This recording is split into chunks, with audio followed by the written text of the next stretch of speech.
একটা জিনিস জানতে চাইছি যে আপনি সিপিএম এর এখন রাজ্য সম্পাদক, অথচ বিধানসভায় কোনো আপনাদের এমএলএ নেই।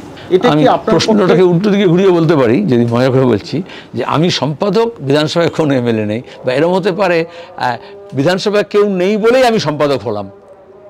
এভাবে তো প্রশ্ন করতে পারো। 2021-এর নির্বাচনে আমরা বিধানসভায় শূন্য হই, 2022-এ আমি রাজ্য সম্পাদকের দায়িত্ব গ্রহণ করি, কারণ একটা বিশেষ পরিস্থিতিতে বিশেষ চ্যালেঞ্জের মুখে, এবং এটাই চ্যালেঞ্জ। এই যে নেই কেন, দেখুন এখন যে হচ্ছে না, এই যে ভোট চোর গদ্দি চোর কেন বলছে, রিগিং। তো এইটা যখন আমাদের রাজ্যে পঞ্চায়েতে হলো, পুরসভায় হলো, আমরা বললাম রাজ্য নির্বাচন কমিশন এসব করছে। এই যে অধীরবাবু এবং আমি হারলাম, আমরা তো ভোটার পরে মুর্শিদাবাদে বললাম যে আমরা হারিনি, আমাদের হারানো হয়েছে। পুলিশ, আইপ্যাক, নির্বাচন কর্মী, ইলেকশন কমিশন, এই গোটা নেটওয়ার্কটাকে, সিস্টেমকে যদি ব্যবহার করা হয় যে কমিউনিস্টদের শূন্য করতে হবে, আর সেখানে যদি কেন্দ্র এবং রাজ্য শাসকরা যদি হাত মেলায়, তাহলে তো যেমন লোডশেডিং হয় সেরকম একটা ইলেকশন রেজাল্টেও লোডশেডিং হতে পারে আর কি।